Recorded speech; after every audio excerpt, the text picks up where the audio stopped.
வணக்கம். Baby corn gravy தான் இன்றைக்கி என்னோடய ரெசிபி. இது தோசைக்கு, இட்லிக்கு, சாதத்துக்கு, சப்பாத்திக்கு சூப்பராக இருக்கும். என்னென்ன தேவையான பொருட்கள் பார்க்கலாம்.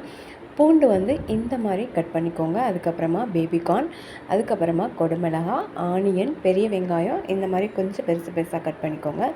தக்காளி 2, கருவேப்பிலை. இப்போ கேஸ் ஆன் பண்ணிவிட்டு அதுக்கப்புறமா எண்ணெய் ஊற்றிட்டு கடாயில் எண்ணெய் காஞ்சதுக்கப்புறமா கடுகு போட்டு கருவேப்பிலை போட்டு நல்லா தாளித்து விட்டதுக்கப்புறமா நம்ம கட் பண்ணி வச்சுருக்க வெங்காயம் இந்த மாதிரி சைஸுக்கு கட் பண்ணிக்கோங்க. இதை வெங்காயம் நல்லா வதக்க விடுங்க. பாதி வதங்கினதுக்கு அப்புறமா நம்ம இந்த மாதிரி பூண்டு ரொம்ப சின்ன சின்னதாகவும் கட் பண்ணக்கூடாது. இந்த மாதிரி ஸ்லைஸாக இந்த மாதிரி பூண்டு கொஞ்சம் பெருசாக கட் பண்ணிக்கோங்க. இது ரெண்டையுமே நல்லா மீடியம் ஃப்ளேமில் வச்சு நல்லா வதக்கி விட்டதுக்கு அப்புறமா நம்ம கட் பண்ணி வச்சுருக்க தக்காளி ஆட் பண்ணிக்கலாம். 2 தக்காளி. இது ஒரு 5 பேர்த்துக்கு சாப்பிட்ற மாதிரி சரியாக இருக்கும் இந்த கிரேவி. 2 தக்காளி பழுத்த தக்காளியாக போட்டுக்கோங்க. இது கூட சிம்பிளாக மஞ்சத்தூள் அண்ட் சாம்பார் தூள் உங்களுக்கு தேவைன்னா நம்ம இன்னும் கொத்தமல்லி தூள் சேர்த்திக்கலாம். சாட் மசாலா கூட சேர்த்திக்கலாம். நம்ம இதில் பட்டை, சோம்பு எல்லாமே கூட சேர்த்திக்கலாம். அது இல்லாமல் நான் இப்போ என்னோடய ஸ்டைலில் நான் பண்ணி காமிக்கிறேன்.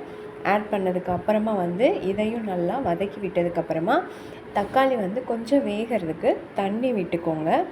தண்ணி விட்டுட்டு நல்லா மூடி போட்டு நல்லா மூடி வைக்கணும். தக்காளி நல்லா குக் ஆகணும். அப்போ தான் இந்த கிரேவிக்கு சூப்பராக இருக்கும். மிளகாய்த்தூள் நல்லா ஈக்குவலாக குக் ஆகிற மாதிரி பார்த்துக்கோங்க. இப்போ தக்காளி ஓரளவுக்கு நல்லா வதங்கி வந்திருக்கு. சூப்பராக வதங்கி வந்திருக்கு. இதுக்கப்புறமா நம்ம கட் பண்ணி வச்சுருக்க பேபிகார்னையும் அதுக்கப்புறமா கொடமிளகாயையும் நம்ம ஆட் பண்ணிக்கலாம். என்ன கலர் வேணால் கொடமிளகாய் ஆட் பண்ணிக்கலாம். ஆட் பண்ணிவிட்டு இதுக்கு தேவையான அளவுக்கு உப்பு சேர்த்திட்டு தேவையான அளவுக்கு தண்ணி, அதாவது இந்த கொடமிளகா பேபிகார்ன் மூழ்கிற அளவுக்கு மட்டும் தண்ணி ஆட் பண்ணிக்கோங்க. அதிகமாக ஆட் பண்ண வேண்டாம்.